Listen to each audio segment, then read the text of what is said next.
Thank you, Alan. You'll see I've put my watch down here because my timekeeping is normally not very good and not in a good way. So, but I think we have 2 cards at the back.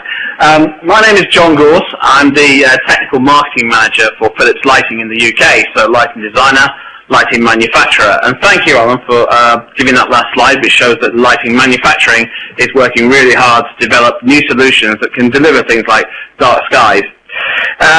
What I want to talk to you about this afternoon is, the next 15 minutes, is lighting for biodiversity. What I was going to say to you, hands up, I have a very holistic role in the organisation. Lighting for biodiversity is not a particular specialisation. I will do my best. But after this morning, I have learnt an awful lot. I feel like I've done an entire Open University module in one morning, and that was fantastic. So I really mean that. That was excellent. So let's put it to the test. Oh, have you seen this slide before? Okay, let me quickly go through it, because some of these slides that I do have actually in terms of the technical background, have been covered quite a lot, so I don't want to labour it. But we've seen massive increases over the last 50 years. 2/3 of the world's population already lives in areas where the artificial light always exceeds natural light, at night of course. 99% of the population of the US and the EU fall into that category. 70% in the US and 50% in the EU can no longer see the Milky Way. And 40% in the US, this is quite frightening, there is so much artificial light that they have no rod sensitivity at night. So what do we know about the ecological consequences? Well, we've discussed this morning. There's discussions about how quickly does it happen? Someone asked that question, but it's mostly direct. It can be short-term unless it's been built up over a long period of time. We know only a small amount about certain species. It says no experimental studies here. Clearly there are some, but we're a long way from reaching the total number that we need. So we need to really think about what are the long-term effects, and can those negative effects be mitigated by different light spectra? So the next 12 or 13 minutes are going to split into 2 things. A case study which is about different light spectra. That was a question that came up this morning. And then how we can control and moderate light, not concerning the light spectra, but just generally by dimming and intuitive and intelligent use. So Philips' efforts started back in 2004. We had a challenge about reducing the attraction of migrating birds to offshore oil rigs, and we'll talk about that in a second. The work has gone on improving health and well-being on farm animals, everything from poultry through to fish. It's amazing what you can do to improve the health and well-being of decent animal husbandry just through lighting. We've had the cooperation with Wageningen University, the 2 guys that you saw before lunchtime. Fantastic presentations, great drilled down information. I didn't have that kind of detail in this paper.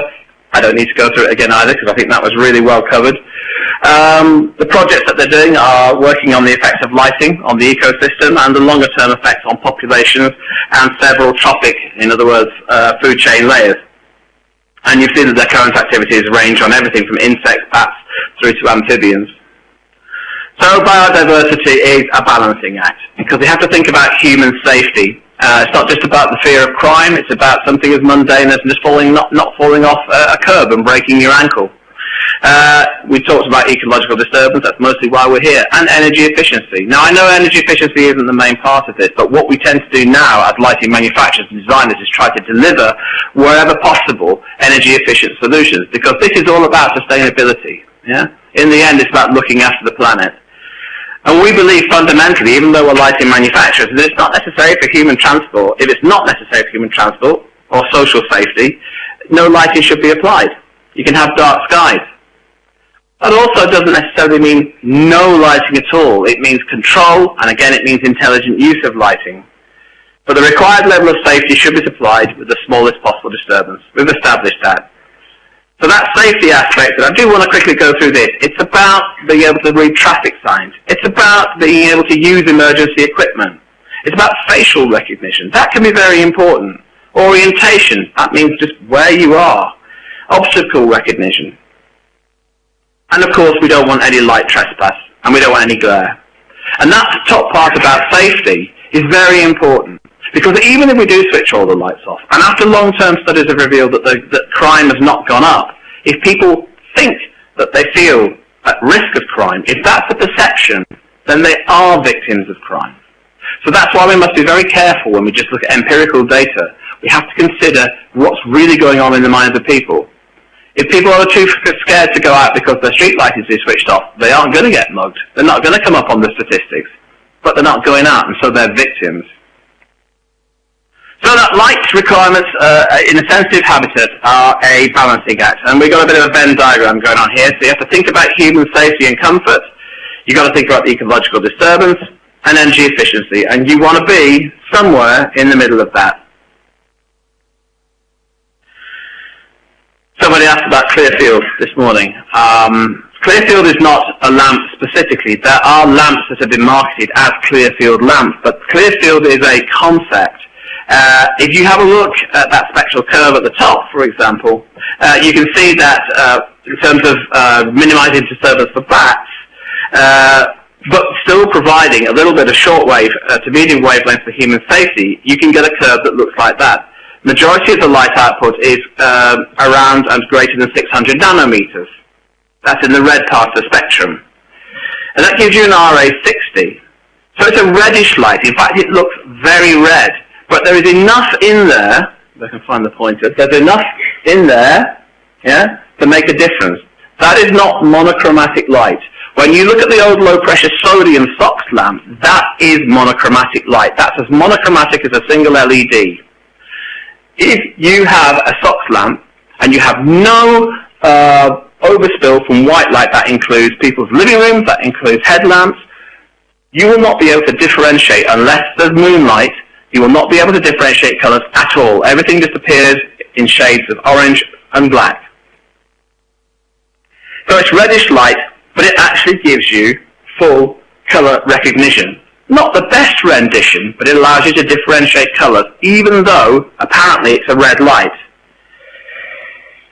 Okay, so let's very quickly go through these two concepts then, ClearField and ClearSky. ClearField is for red-dominated lighting. It's designed for animals hindered by short wavelength light. We've talked about that this morning.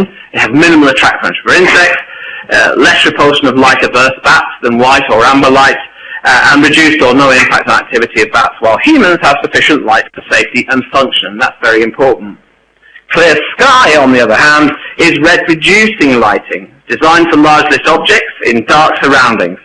It gives no attraction to migrating birds, while humans have sufficient light for safety and for its function.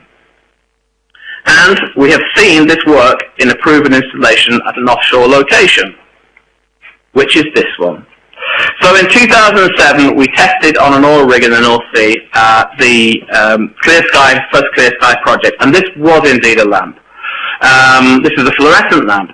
But it had been identified that there were dense flocks of songbirds, wader birds, migrating owls. I didn't know that owls migrated, but I do now. The results were compared with historical data under comparable weather conditions, and factually up to 10 times fewer birds were negatively impacted, which means they didn't fly into the oil rig. The greenish light is perceived to be comfortable to work in. The contrast is improved, making it easier to judge depth, for instance, when using cranes, so people were talking about contrast earlier on. The ClearSky products in this case were easy to install, it's just a tube change, and they had a long lamp life. So to summarise, Philips ClearSky was better for birds and for the platform crew. So to review that, they are light sources, they are concepts with special spectral distribution. And the goal is to minimise the hindrance of specific wildlife while keeping the functionality of light for humans at the same time. With ClearSky and ClearField, a spectrum design which mainly consists of short or long wavelength light. With ClearField and ClearSky, the concept wildlife is minimally impacted, but there is sufficient light for humans to guarantee safety. And from the two gentlemen from the University of Wageningen this morning, we saw the research work that they are carrying out. And they have reached some fantastic conclusions already at that very detailed level. It deepens our understanding of behavior on the underlying mechanisms, and it links the knowledge with human perception and lighting plants. We need to broaden the effects on the ecology, the species level and the food chain levels, but you've seen already that that is starting to happen, and for other species, for example insects in tropical areas, which was asked about, and amphibians and mammals. So, the two guys this morning really laid out how this works. I don't want to labour this. You've got the dark side, okay, which is canopy control. Then you've got white, green, and red. And you're monitoring the effects across this control area. 8 sites with 4 randomized treatments. They are from sunset to sunrise, and the light function is controlled by the GSM network. And here are just some kind of family album shots of, again, how they look. I'm going to speed through these because you already saw them from the university this morning. Application areas, clear sky, natural location for birds, coasts and rivers and so on. And what's very important is wind turbines. Wind turbines were mentioned this morning, but from a different aspect, from the colour of them. Wind turbines are very dangerous to birds. They can actually, if they get close enough into the vortex, collapse their lungs, and of course they die. And on the Empire State Building, where we have a color kinetics, color changing scheme, you can actually have one setting, which is clear sky, to try to prevent birds within New York from flying into the Empire State Building. And ClearField is used for the natural location of bats at any location with a high density of insects. We went through all the various aspects and elements of that this morning, so I don't think there's any need to carry on with that. Legend is the main platform that we use. So on the oil rig we use fluorescent. Legend is our proprietary LED board, and you can make a lot of varieties of those. And in the last 30 seconds, I'll just quickly take you through some of the products that Legend can fit into. And this is just a slide that shows the popularity in Holland, in the Netherlands, of this kind of activity. It's had a great amount of press coverage and a great amount of interest. We're lovely to see that kind of thing in the UK. Don't need to go through these 2 slides because we've already talked about the effects, the possible effects on bats of intrusive lighting. So I want to finish off really with the case study at Richmond on Thames. We again had all the elements about roosting, about foraging, about routes out to feeding grounds. Don't need to go through that in too much detail. And we saw that there was a conflict of interest between what people wanted to do in the footpath down by the Thames for people, but also to create an ecologically sound environment for bats. So Phillips worked with Richmond and the Bat Conservation Trust for an intelligent lighting solution on the Warren footpath. Trials were undertaken on the footpath to demonstrate the advantages of using intelligent lighting. And applying intelligent lighting systems such as Lumimotion significantly reduced street lighting levels. It saves energy, but allows the nocturnal habits of the bats to be unaffected. When a person is detected, the lighting is ramped up by 100%, and then it ramps down again to 20%. This is the Lumimotion. The most important thing that you have to notice about this is that it just bolts on. It is a Dali connection, which is a digitally addressable lighting interface, to the normal driver in the luminaire. It has a sensor. It has a communication function, and a customized software for detection and communication. And that means that the various luminaires can talk to each other, so that as you're walking along the path, the next luminaire knows that someone's coming, and that it needs to turn on very shortly. Reduces the effects on nighttime activities, nocturnal activities, and reduces the disruption to natural sleeping patterns of birds, which can help to lead them chirping through the night in anticipation of dawn. Energy savings have been saved up to 80%, which is a benefit to the local authority. They demonstrate the environmental responsibility by minimisation of wasted light, and there's a demonstration of investing in urban landscapes for the benefit of local residents in the city. The view from Richmond Hill is the only view in the United Kingdom that has been so special that it is protected by an Act of Parliament. It's been home to generations of royalty, of aristocrats, but also it is home to bats. The bats live in Richmond Park. They fly down the Bat Superhighway, the Ham Avenue, to the river, where they feed on the midges on the river. We started off the project looking at the lights along the Warren footpath, and we were actually originally hoping to remove all the lights that were along here. There used to be a whole collection of old metal and concrete lights, but that didn't pan out. The public definitely they wanted to have lights along here for their use in the evening. That changed when we started working with the Bat Conservation Trust with grants that came from Differ Award and Harris Lottery Fund to try to find a way forward to appease both the public and the need for bats. When you have an area such as this that looks so ideal for wildlife, what's not apparent is that as darkness should fall, it can become a no-go zone, and that's because of artificial lighting. The lighting that used to be along this footpath would suffer a great deal from light spill. It would have covered the trees, it would have fallen out onto the river. Now here on the river, we have a specialist bat that's for feeding over water. It's called the Benton's bat.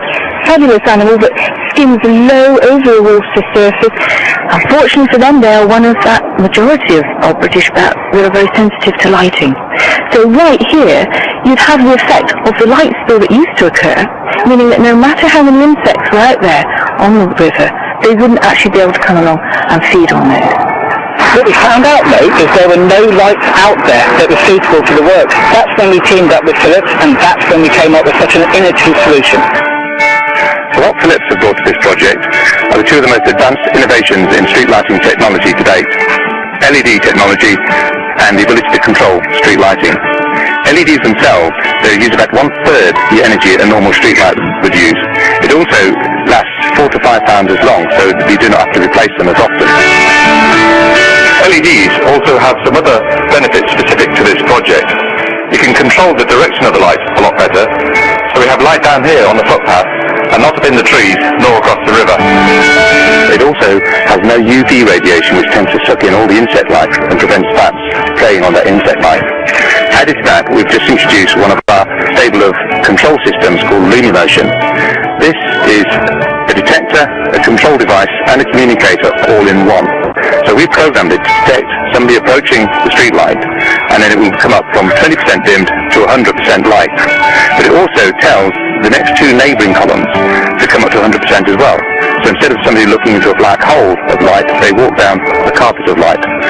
The new lighting helps identify the worn footpaths as a unique corridor which benefits both humans, wildlife, hits all the sustainability needs, hits all the right buttons from an environmental point of view.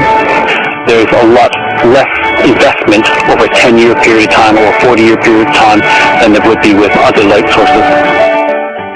There's a lot of data. It's not actually all being analysed yet, but the trends are looking very promising and actually rather exciting. Those bat species that shy away from light are certainly being seen in greater numbers on this side of the river.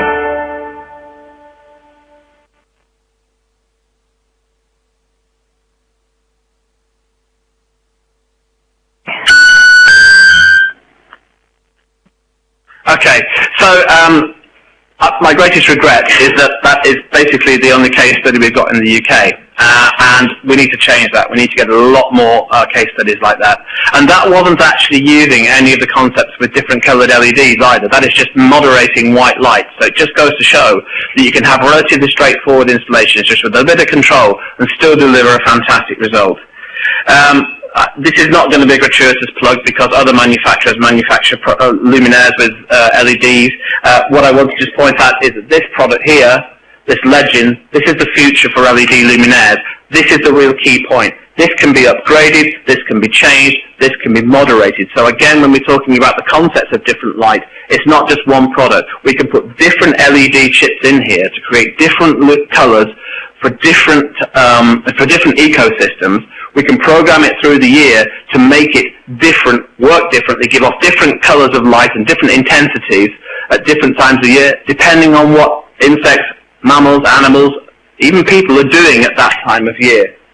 So it just illustrates that it can go into a lot of different products. And again, this is absolutely just a cross-section of the information and detail that we can supply in terms of luminous flux, colour renditions and so on about the various shapes of the Legend platform. So this is basically my final slide. I know I'm over time, forgive me, but it's an easy summary for biodiversity and lighting, and I think it wraps up what we said this morning. Only use artificial light when it's needed, and that's coming from a lighting manufacturer. Only put it where it is needed, and you can do that with LED. Dim it dynamically, or possibly even part night, which was mentioned this morning. Select the makes for the light according to the local ecosystem, which I've just described to you. And choose, wherever possible, LED. You know, it gives you maximum control, maximum light spill control, minimal UV, maximum efficiency, and all-round a sustainable solution for you, the users, and the environment. It doesn't look as red as in real life, by the way. That needs photoshopping. Okay, thank you.